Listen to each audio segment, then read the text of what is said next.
The stars had always been quiet. For 300 years, humanity had spread across 12 star systems, building colonies on distant worlds, mining asteroids, and dreaming of a future among the stars. They had found no intelligent life, no ancient civilizations, no enemies. The universe, it seemed, was empty. They were wrong. Captain Park stood on the bridge of the UEN Defiance, watching the sensor readings with tired eyes. He was 53 years old, with gray hair and deep lines on his face from 30 years of military service. He had fought pirates near Jupiter. He had protected mining convoys in the outer systems. He had never expected to see what now filled his screens. 2,000 ships, each one larger than anything humanity had ever built. They had appeared near Mars without warning, their technology so advanced that human sensors barely registered them until they were already there. "Sir," said Lieutenant Han, her voice shaking slightly, "we're receiving a transmission." Nodded slowly, "Put it through." The main screen flickered and a face appeared. It was not human. The creature had pale blue skin, 4 eyes arranged in a diamond pattern, and a mouth full of small, sharp teeth. It wore elaborate golden armor covered in symbols that meant nothing to anyone on the bridge. "I am High Commander of the Dominion," the creature said. Its voice was cold and flat, like someone reading from a script they had read 1,000 times before. "Your species has been evaluated. Your worlds have been measured. You will now receive the terms of your integration into the Dominion." Felt his crew watching him. He kept his face calm. "Go ahead," he said. "You have 72 hours to disarm all military vessels. You will dismantle your defense stations. You will surrender control of your governments to Dominion administrators. Your population will be registered and assigned productive roles within the Empire." The High Commander paused, its 4 eyes blinking slowly. "Resistance is not recommended. The Dominion has conquered 4,000 worlds. We have never failed. Compliance ensures your survival." The transmission ended. For a long moment, no one on the bridge spoke. Lieutenant Han was pale. The weapons officer, a young man named, gripped his console so hard his knuckles turned white. The navigator, Sergeant Bay, stared at the screen with her mouth slightly open. Took a slow breath. He thought about his daughter on Earth, only 12 years old. He thought about his parents growing old in the house where he was born. He thought about every human being across 12 star systems, all of them now facing the same impossible choice. "Lieutenant Han," he said quietly, "open a channel to Earth Command, Priority 1. "Yes, sir." The next 6 hours changed everything. Earth Command received the transmission and immediately shared it with every government on Earth and every colony in human space. There were no secrets, no hidden meetings, no politicians deciding the fate of humanity behind closed doors. Instead, the message went out to everyone. 7 billion people on Earth, 3 billion more across the colonies. All of them learned at the same moment that they were not alone in the universe, and that the universe wanted them to kneel. The response came not from presidents or generals, it came from people. Ordinary people in ordinary homes watching the alien commander demand their submission.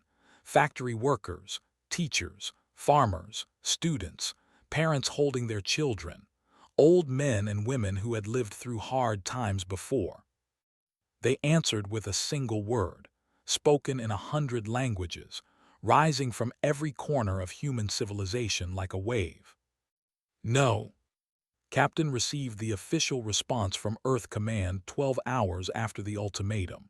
He read it twice, then smiled for the first time in days. "Lieutenant Han, open a channel to the fleet." "Channel open, sir." Stood, he thought about his daughter again. He wanted her to grow up free. "High Commander," he said, "this is Captain Park of the United Earth Navy. I have been authorized to deliver humanity's response to your terms." He paused. "We decline. We will not disarm. We will not surrender. We will not kneel. If you want our worlds, you will have to take them, and we will make you pay for every inch." He ended the transmission. On the command ship, High Commander watched the human captain's message with something close to amusement. He had done this many times before. Every species said no at first. It was natural. They were afraid and confused and clinging to their pride. They would learn. "Interesting," said Subcommander, standing beside him. "They have courage." "They have ignorance," replied. "They do not understand what they face. 3 days, perhaps 4, and they will beg us for mercy." He turned away from the screen. "Begin the invasion. Standard protocol. Destroy their outer defenses first. Let them see how hopeless their situation is." They had a system for conquest. They had refined it over 4,000 years. First, they destroyed all military resistance with overwhelming force. Then, they landed ground troops to secure population centers. Finally, they installed administrators to manage the conquered species. It worked every time. As the fleet began to move toward Earth, humanity prepared for war. Admiral took command of the defense from Lunar Base 1. She was 61 years old, small and thin, with silver hair cut short and eyes that missed nothing. She had spent her entire career preparing for a war she hoped would never come. Now it was here. She looked at the tactical display showing the approaching enemy fleet, 2,000 ships against 312. The mathematics were simple.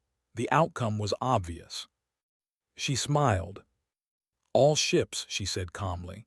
"This is Admiral, you know what we face. You know the odds. I will not lie to you and tell you we can win this battle through strength alone. We cannot." She paused, letting her words reach every ship in the fleet. "But we are not fighting for victory today. We are fighting for tomorrow. Every hour we hold them here is an hour for our people to prepare. Every ship we destroy is one less ship to threaten our children. We are the wall between them and everything we love." Her voice hardened. "They have conquered 4,000 worlds. They think they know how this ends. They think we will break like all the others. They think wrong." She leaned forward. "Today we teach them what it means to fight humanity. Today we show the universe that we do not kneel, we do not surrender, we do not fall." Across the fleet, crews checked their weapons and said goodbye to loved ones through recorded messages. Pilots climbed into fighters knowing they might never climb out. Engineers prepared ships for battles they were never designed to fight. And on Earth, in every city and town and village, people looked up at the sky and waited. The first weapons fired at 3:47 Earth Standard Time. Humanity's outer defense stations died in bright flashes of light, each one crewed by men and women who refused to evacuate. The war for Earth had begun. Captain Park watched from the bridge of the Defiance as the stations burned. His hands were steady on the armrests of his command chair. Beside him, Lieutenant Han wiped tears from her eyes but kept working. "Orders, sir?" asked. Looked at his crew. They were afraid, so was he, but they were also ready. "All weapons online," he said. "We have a job to do." The Defiance moved forward into the darkness, one small ship against an empire that had never known defeat. The universe was about to learn something new.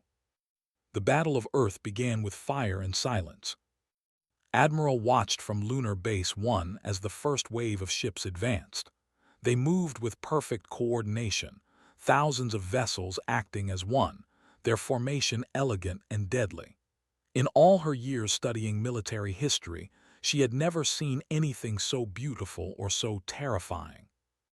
"Enemy fleet entering weapons range in 4 minutes, reported Commander Shin, her tactical officer. He was young for his rank, only 35, but she had chosen him because he stayed calm when others panicked. "Status of the civilian evacuation?" she asked. 70% complete. The last transports are leaving orbit now." 70%. Millions of people still on stations and ships, waiting for transport that might never come. She pushed the thought away. She could not save everyone. She could only buy them time. "All ships execute Plan Delta," she ordered. "Carrier groups fall back to lunar orbit. Destroyer squadrons advance to engagement range. Fighter wings launch in 3 minutes. The human fleet moved, 312 ships against 2,000. The numbers were impossible. Everyone knew it. No one mentioned it. The first weapon struck at 400 hours. Bright beams of energy cut through space, each one powerful enough to crack a small moon. The destroyer UEN Courage took a direct hit and vanished in a ball of expanding gas. 60 crew members died in less than a second. Admiral did not flinch. Return fire all batteries. Human weapons were primitive compared to technology. Their missiles were slower. Their energy beams were weaker. Their ships were smaller and more fragile. But humanity had one advantage they had not expected. They did not care about winning. They only cared about hurting the enemy. The destroyer UEN Spirit rammed a cruiser at full speed, both ships exploding in a blast that destroyed 3 more enemy vessels nearby. The crew had set the collision course and stayed at their posts, guiding their ship to the end. Their last transmission was a single word: remember. Across the battle, similar scenes played out. Damaged ships that should have retreated instead charged forward. Pilots who could have ejected stayed in their fighters to fire one more shot. Engineers who could have escaped chose to overload their reactors in the middle of enemy formations. High Commander watched the battle from his command ship with growing confusion. "They are not retreating," said Subcommander. "Their casualties are reaching 30%. Standard protocol for conquered species is to begin surrender negotiations at 15%. "They are new to galactic warfare," replied. "They do not yet understand that resistance is pointless. Continue the assault. They will break soon." But they did not break. Private was 19 years old. He had joined the military because he wanted to travel to other planets and see the stars. He had never expected to fight a war. Now he stood in a corridor of Lunar Base 1, a rifle in his hands, waiting for the enemy to come through the door. They had landed ground troops on the moon. Thousands of soldiers in powered armor, each one taller and stronger than any human.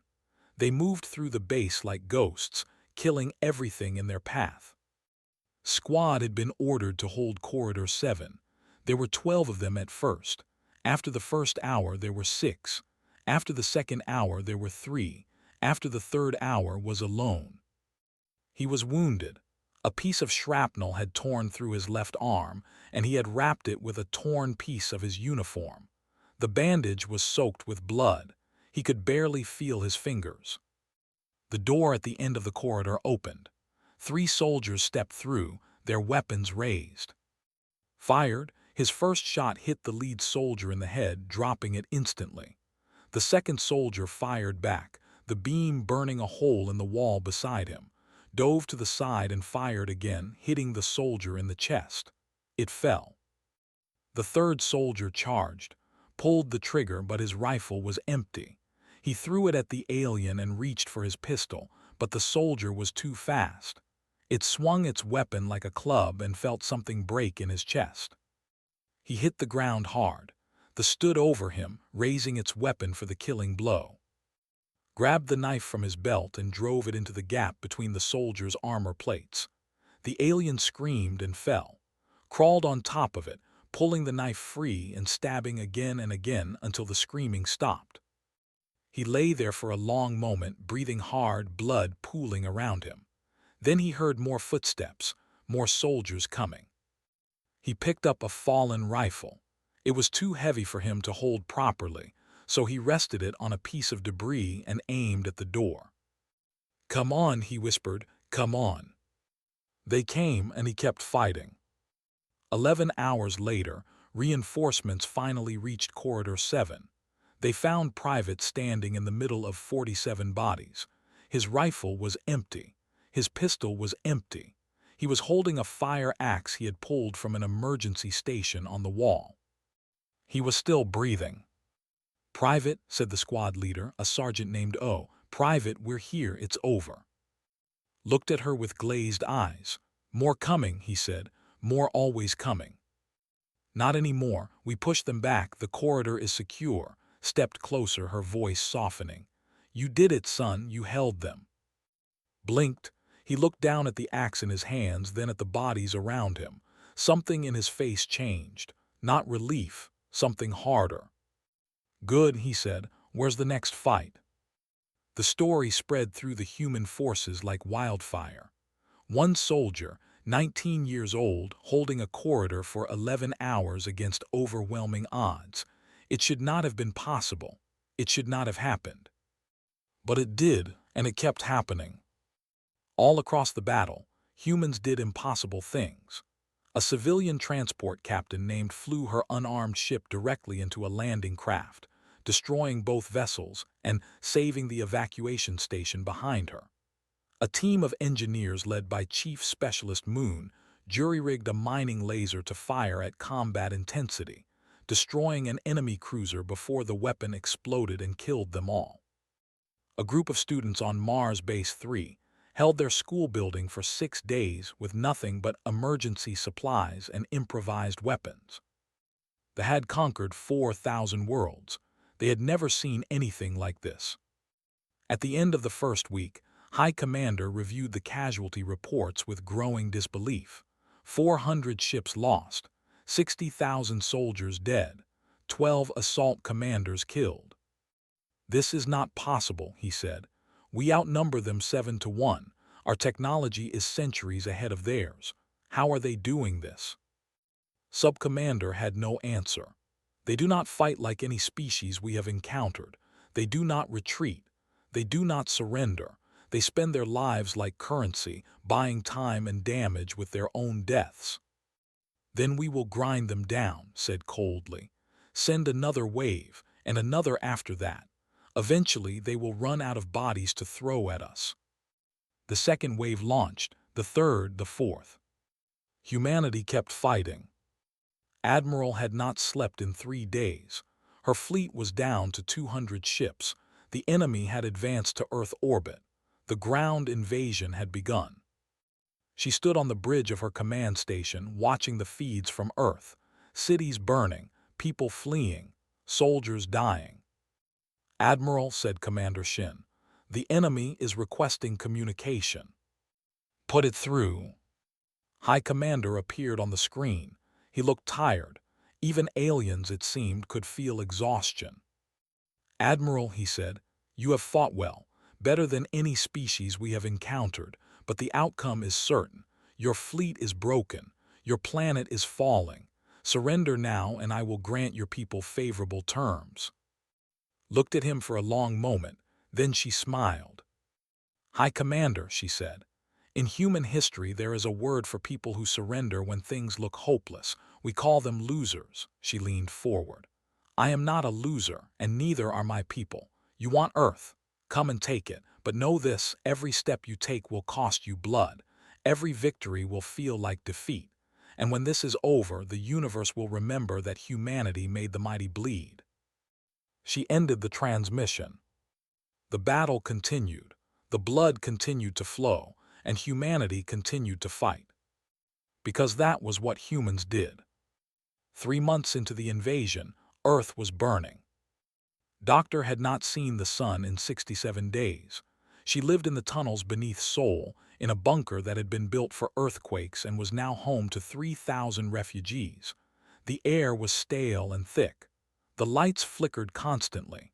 Food was running low. But she kept working. Before the war, she had spent her career studying alien microorganisms found on distant moons, dreaming of the day humanity would meet intelligent life. Now that dream had become a nightmare, but her skills were still useful. She understood them better than anyone else in the bunker. She had spent 3 months studying every piece of information humanity had gathered about them. And she had found something interesting. Look at this, she said to General O, spreading old papers across a makeshift table. The general was a large man with a face and tired eyes. He commanded what remained of the Korean resistance, nearly 8,000 fighters scattered across the ruins of the peninsula. What am I looking at? He asked. History, Everything we've intercepted from their communications, everything our intelligence services gathered before the invasion. She pointed to a series of dates and numbers. They've conquered 4,000 worlds over 4,000 years. That's roughly one planet per year on average. So they're efficient, we already knew that. No, listen. Eyes were bright with exhaustion and something else. Hope maybe, or desperation. Every single conquest follows the same pattern. Initial assault, military resistance, then surrender, usually within a few weeks. The longest resistance in their entire history lasted 93 days. A species called the. They had 3 times our population and better technology than us. Frowned, and we've lasted 91 days. Exactly. In 2 days, humanity will have resisted longer than any species in 4,000 years of conquest. She grabbed his arm. Don't you understand what this means? They don't have a plan for this. They've never needed one. Every species they've ever fought eventually broke, gave up, surrendered. And we haven't. And we haven't. And I don't think they know what to do about it. Above them, in the burning ruins of Seoul, soldiers patrolled streets filled with rubble and ash. They had taken the city 3 weeks ago. It should have been the end. The humans should have stopped fighting once their capital fell. Instead, the fighting got worse. Every night, explosions echoed through the empty streets. Snipers fired from collapsed buildings. Soldiers who had surrendered turned out to have grenades hidden under their clothes. Children threw rocks at patrol vehicles. Old women spat at officers. Everyone, it seemed, was part of the resistance. Sub-Commander walked through the occupied zone with growing unease. He had conquered 7 worlds in his career. He knew what defeat looked like on the faces of subjugated species. Despair, acceptance, relief that the fighting was over. He did not see those things on human faces. He saw anger. He saw patience. He saw people waiting for a chance to strike. They are planning something, he reported to High Commander. I can feel it. This city is not. It is a trap waiting to spring. Then spring it, replied coldly. Increase patrols, expand curfews, execute anyone suspected of resistance activity. Hesitated. Sir, we have already executed thousands. It does not seem to discourage them. If anything, it makes them more determined. Then execute more. They will learn eventually. But they did not learn. Or rather, they had already learned something that they had not. They had learned that some things were worth dying for. In orbit around Earth, Admiral prepared for her final mission. The human fleet was down to 63 ships. They controlled the orbitals, the moon, and most of Earth's surface. Every military projection said the war was over. Every logical calculation said humanity should surrender now, while they still had something left to bargain with. Did not believe in logical calculations. All ships, she said calmly. This is Admiral, I have new orders. We are going to attack the command ship. Silence on the communications channel. Then Commander Shin's voice, carefully neutral. Admiral, the command ship is protected by 300 enemy vessels. We have 63. I know the numbers, Commander. With respect, sir, this is a suicide mission. I know that too. His voice softened. I'm not ordering anyone to follow me. This is a volunteer mission only. Anyone who wants to break off and protect the remaining evacuation efforts has my blessing and my gratitude. She waited. The channel was silent. Then one by one, every ship in her fleet reported in. Ready to follow, ready to fight, ready to die. Felt tears in her eyes. She blinked them away. Thank you, she said, all of you. It has been my honor to serve with you. She took a deep breath. All ships, attack formation. Let's go teach these aliens what human courage looks like. The attack began at 200 hours. 63 human ships against 300 vessels protecting the command ship. The outcome was never in doubt, but that was not the point. The point was the message. Human ships died one by one, each one taking enemy vessels with it. Fighters flew into engine ports and detonated their payloads. Destroyers rammed cruisers at full speed. Crews who could have ejected stayed at their posts, firing until their ships came apart around them.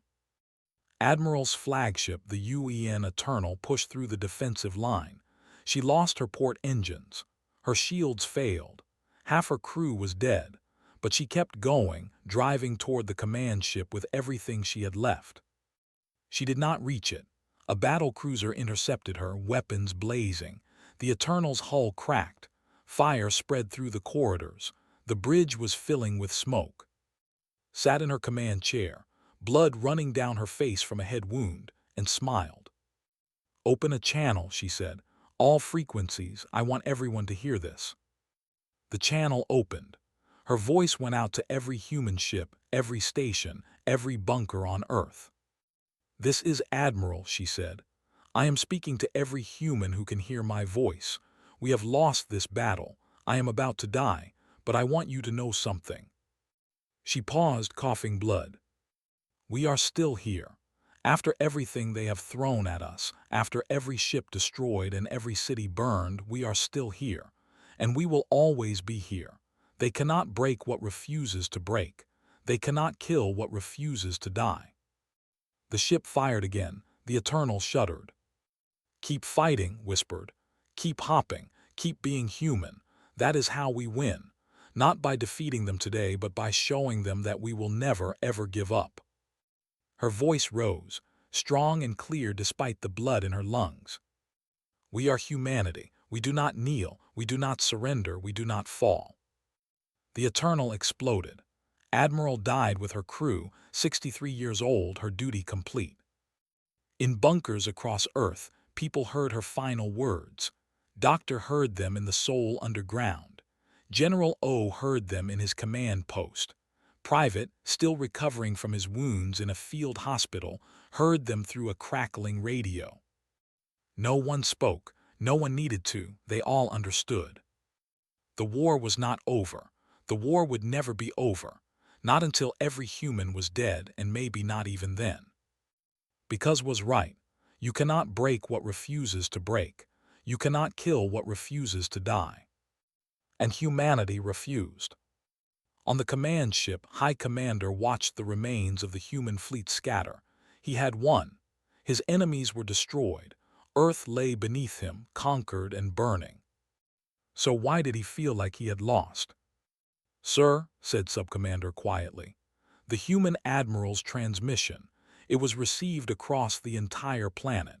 Our analysts are reporting a significant increase in resistance activity in all occupied zones." Said nothing. He stared at the blue and green world below and wondered for the first time in his long career if he had made a terrible mistake.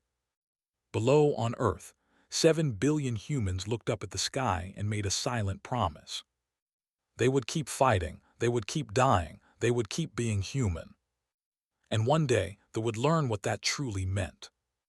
The Galactic Council Chamber was the largest structure ever built by intelligent beings. It floated in deep space, far from any star, a massive ring of metal and crystal that housed representatives from over 600 species. Here, the great powers of the galaxy debated and negotiated and occasionally threatened each other. Here, the fate of civilizations was decided. Today, they were watching humanity die. Ambassador Nam stood in the center of the chamber, surrounded by thousands of alien faces. She was small compared to most of them, thin, tired. Her left arm hung in a sling, broken during her escape from Earth 3 weeks ago. Her uniform was torn and stained with blood that was not entirely her own. She looked like exactly what she was, the representative of a dying species. The council speaker, a massive crystalline being called, addressed her with cold formality. "Ambassador Nam, you have requested emergency audience with the council. We have granted your request. Speak." Looked around the chamber. 600 species, thousands of years of history, the most powerful beings in the galaxy gathered in one place. And not one of them had lifted a finger to help. "Thank you, Speaker," she said. Her voice was quiet, but the chamber's acoustics carried it to every corner. "I come before you today not to beg for help. I know the Council's position: non-interference in territorial disputes. They have the right to expand. Humanity should have surrendered when we had the chance." She paused, letting the words hang in the air. "I am not here to change your minds. I am here to deliver a warning." A ripple of surprise passed through the chamber. The representative of the Dominion, a tall figure in golden armor, made a sound that might have been laughter. "A warning," said the ambassador, "from a species that has lost 90% of its military forces, from a people whose is burning. You are in no position to warn anyone human." Turned to face him, her eyes were steady. "You're right," she said. "We are losing. We will probably continue to lose. In a few months, maybe a year, there may be no humans left alive. You will have your victory." She smiled, and there was nothing warm in it. "But I want you to think about what that victory is costing you." She raised her good hand and pressed a button on a small device. The air above her shimmered and a holographic display appeared. Numbers, statistics, casualty reports. "The invasion began 112 days ago," she said. "In that time, you have lost 1,247 warships. You have lost 4 million soldiers. You have lost 18 high commanders, including 2 members of the ruling council." The chamber was silent. "For comparison," continued, "your entire conquest of the collective cost you 800 ships over 3 years. Your subjugation of the empire cost you 300,000 soldiers. We, with our primitive technology and our small population, have cost you more than any enemy in your history." The ambassador's face had gone pale. "These numbers are exaggerated." "They are from your own military communications. We intercepted them. We decoded them. We know exactly how much blood we are making you pay." His voice hardened. "And we are not done, not by a long way." She turned back to the council. "I am not here to ask for your help. I am here to tell you what is coming. Right now, humanity is fighting for survival. We are desperate. We are dying, but we are also learning. Learning how to fight, learning how to hurt, learning what we are capable of." She stepped forward, her voice rising. "They think this war will end when the last human dies. They are wrong. This war has already changed everything. Because for the first time in 4,000 years, someone has shown the galaxy that the Dominion can bleed." The council chamber was absolutely silent. 600 species, thousands of representatives, all watching the small human woman speak words that no one had dared to speak before. "You have all been afraid of them," said. "For centuries, they conquered your neighbors and you did nothing. They threatened your borders and you paid tribute. You told yourselves that resistance was pointless, that they were too strong, that survival meant submission." She pointed at the holographic display, still showing the casualty numbers. "Look at those numbers. Look at what one small species with inferior technology and limited resources has accomplished in 112 days. Now imagine what we could do with better weapons, with more ships, with time to rebuild and prepare." Her voice dropped to almost a whisper. "We are going to survive this. I don't know how. Maybe through luck, maybe through stubbornness, maybe through sheer refusal to die, but some of us will survive. And when we do, we will remember everything. We will remember the who tried to crush us, and we will remember the council who stood by and watched." The ambassador rose angrily. "Is that a threat, ambassador?" "It's a prediction," met his gaze without flinching. "Humanity learns fast. We adapt. We improve. In 100 years, we will be stronger than we are today. In 1,000 years, we will be a power in this galaxy, and we will have very long memories." She looked around the chamber one last time. "You can help the Dominion finish us now. Send your ships. Join the invasion. Make sure no humans survive to remember what you did. Or you can stay neutral, stay out of our way. Let us fight our own battle." She smiled again. "And hope that when we win, we will remember who our friends were." The council erupted in noise, representatives shouting, accusations flying, the ambassador demanding action, other species arguing for caution. Ambassador Nam stood in the center of the chaos, silent and still, watching it all with tired eyes. She had done what she came to do. She had planted a seed. Fear, doubt, the beginning of a crack in this reputation of invincibility. It would not save Earth today, but it might save humanity tomorrow. The council voted 6 hours later. The result was not what they wanted: formal neutrality, no assistance to either side. The Dominion would have to finish the conquest alone. It was not much, it would not change the war, but it was something. High Commander received the news in his command center above Earth. He did not show anger. He did not show frustration. But those who knew him well could see something new in his 4 eyes. Uncertainty. "The Council has abandoned us," said Subcommander quietly. "For the first time in memory, they have refused to support a Dominion conquest." "They are cowards," replied. "They fear what the humans said. They fear that if we fail here, they might be next." "Will we fail?" Did not answer immediately. He looked at the planet below, at the fires still burning on every continent. 112 days. More losses than any campaign in history. An enemy that refused to break, no matter what he did to them. "No," he said finally. "We will not fail, but this will not be the quick victory I promised. This will be a war of extermination. We will have to kill them all." Was silent for a moment. Is that possible? They hide everywhere. They fight from ruins and tunnels and forests. Every time we kill one, 2 more seem to take their place. Then we will destroy their hiding places, burn their forests, collapse their tunnels, salt their fields so nothing grows. His voice was cold. If they refuse to surrender, we will give them nothing to fight for.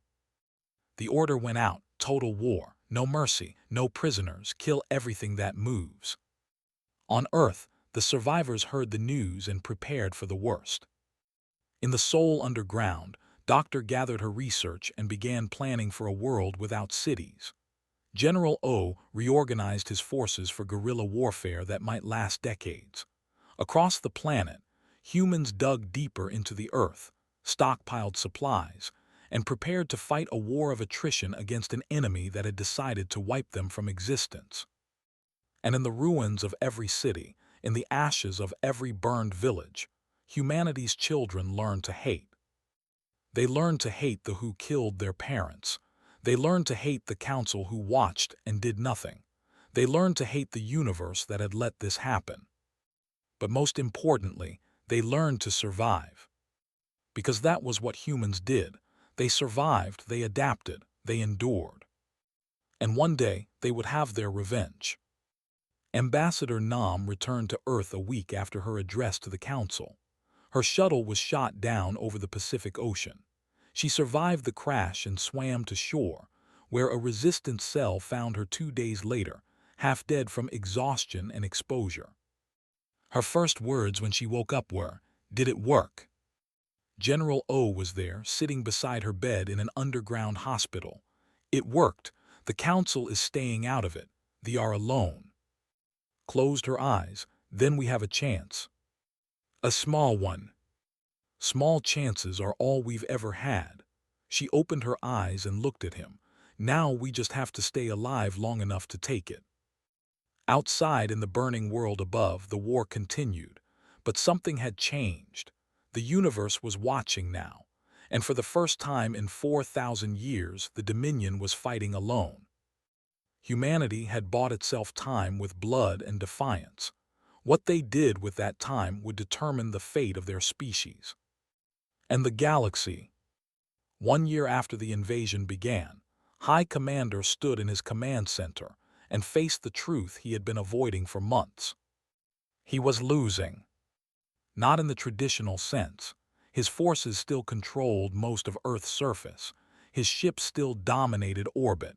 By every military measure, they were winning. But they were also bleeding to death. Over 1,000 warships lost. 3 million soldiers dead, 31 high commanders killed. Resources that should have been used to maintain the empire were being poured into a single planet that refused to stop fighting. And worst of all, the galaxy was watching. The other species who had always feared the Dominion were starting to whisper, starting to wonder, starting to think that maybe they were not as invincible as everyone believed. "We cannot continue like this," said Subcommander. His voice was tired. He had aged 10 years in the past 12 months. "The Council is receiving petitions from a dozen species asking for protection against future Dominion expansion. 3 of our client states have stopped paying tribute. There are rumors of rebellion in the outer territories." "Because of one planet," said bitterly. "One insignificant primitive planet. Because of one species that refuses to die," hesitated. "Sir, I must speak frankly. This war is destroying us, not here on this battlefield but everywhere else. Our reputation was built on the idea that resistance is pointless. These humans have proven that resistance is possible. Even if we kill every last one of them, the damage is done." Was silent for a long moment. Outside, the Earth turned slowly, its surface with burns and craters but still somehow beautiful, still somehow alive. "What do you recommend?" he asked finally. "Withdrawal, recognize human territory, leave them alone." His voice was steady. "Call it a strategic repositioning. Say we decided they weren't worth the cost. Anything but admitting defeat. The Dominion has never withdrawn from a conquest. The Dominion has never faced an enemy like this." Stepped closer. "Sir, I have served you for 40 years. I have never questioned your judgment, but I am questioning it now. This war will not end with human extinction. It will end with the Dominion's collapse. We must cut our losses while we still can." Turned away from his 4 eyes closed briefly, and for the first time in his long career he looked old. "Contact the human resistance," he said quietly. "Tell them we wish to negotiate." General O received the transmission in his command bunker beneath. He read it 3 times, certain there was some trick, some deception he was missing. There was none. The Dominion, conqueror of 4,000 worlds, was asking for peace. "Is this real?" asked Doctor, standing beside him. She had emerged from the Soul Underground 2 months ago from the city. She was thinner now, her hair streaked with gray, but her eyes were bright. "It's real." His voice was strange, hollow, as if he could not quite believe what he was saying. "They want to recognize our territory. They want to leave." "What's the catch?" "No catch. They just want us to stop fighting." Laughed. It was not a happy sound. "They've finally learned. You cannot beat an enemy who refuses to be beaten." The negotiations took 3 weeks. Ambassador Nam, recovered from her crash landing, represented humanity. She faced High Commander across a table on a neutral station, and for the first time she saw something in his alien eyes that she recognized. "Respect. You have cost us more than any enemy in our history," said. "Your technology is primitive. Your numbers are small. And yet you have bled us worse than empires with 100 times your resources." "We had something they didn't," replied. "What?" "Nothing to lose." She leaned forward. "You threatened everything we had, our homes, our families, our future. When you take everything from people, you free them. They have no reason to hold back, no reason to be careful, no reason to survive." She smiled. "You made us dangerous." Was silent for a moment, then he nodded slowly. "I understand now. Your species is insane." "Maybe, but we're still here." The treaty was signed on the anniversary of the invasion. Earth would remain independent. Human territory would be marked on every galactic map, and a warning would be attached, transmitted to every spacefaring species in the galaxy. "Do not invade. Do not threaten. Do not test them. These creatures do not surrender. These creatures do not break. These creatures will spend their last breath teaching you the cost of your arrogance." The ships began their withdrawal 3 days later. General O stood on the surface for the first time in months, watching them rise into the sky and disappear among the stars. Around him, other survivors were emerging from bunkers and ruins, blinking in the sunlight, trying to remember what the sky looked like without enemy ships. Doctor found him there an hour later. She stood beside him in silence, both of them watching the empty sky. "How many did we lose?" she asked finally. "The final count is not complete, but estimates say 2 billion dead, maybe more." His voice was flat. "1/4 of our population, gone." "And the 3 million soldiers, over 1,000 ships, 18 high commanders." He paused. "They have never lost so many in a single campaign, not in 4,000 years." Nodded slowly. Was it worth it? Did not answer immediately. He thought about the cities in ruins, the families destroyed, the children who would grow up without parents, the scars that would take generations to heal. Then he thought about Admiral's final words: "We are still here. We will always be here." "Yes," he said, "it was worth it." Across the planet, humanity began to rebuild. Not just buildings and cities, but something deeper, something that would define them for the next 10,000 years. They had faced extinction and refused to accept it. They had fought an impossible war against an invincible enemy and survived. They had proven to the universe that some things could not be conquered, some spirits could not be broken. In the ruins of Seoul, Doctor established a new research institute dedicated to studying the galaxy and preparing for the challenges ahead. In the rebuilt military headquarters, General O began training a new generation of soldiers who would never again be caught unprepared. Across the 12 colonies, humans who had waited helplessly during the invasion started building ships and weapons of their own. And on the walls of every memorial in every rebuilt city, they carved the same words: "We are still here. We will always be here." Ambassador Nam returned to the Galactic Council 1 year after the treaty was signed. This time, she did not stand alone. A fleet of human ships accompanied her, small but growing. A delegation of scientists and diplomats followed in her wake. The council received her differently now. No more pity in their alien eyes, no more dismissal. Something else had taken its place. Fear and respect. "The human species requests formal recognition as a galactic power," announced. "We claim territory in 12 star systems. We seek trade agreements with willing species, and we offer a simple promise to the galaxy." She looked around the chamber, at the 600 species who had watched her people burn. "We will never start a war. We are not conquerors. We do not seek to dominate, but if anyone threatens us again, if anyone tries to take what is ours, they will face the same response they faced." Her voice hardened. "We will fight. We will bleed. We will die, but we will never, ever surrender. And when it is over, we will still be standing." The chamber was silent. Then slowly species began to signal their support.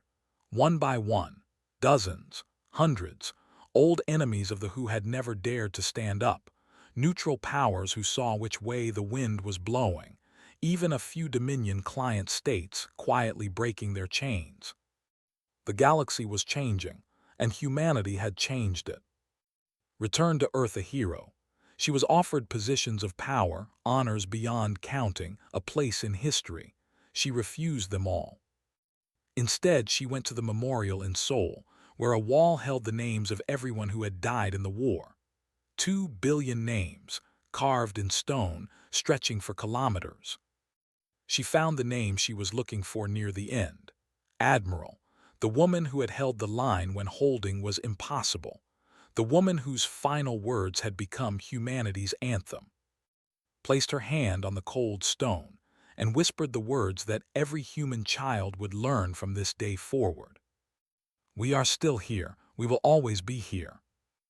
And somewhere in the stars, in the great halls of the Galactic Council and the quiet corners of alien worlds, the universe remembered the day it learned something new about a small blue planet and the strange creatures who called it home. Humanity does not fall. Not now. Not ever.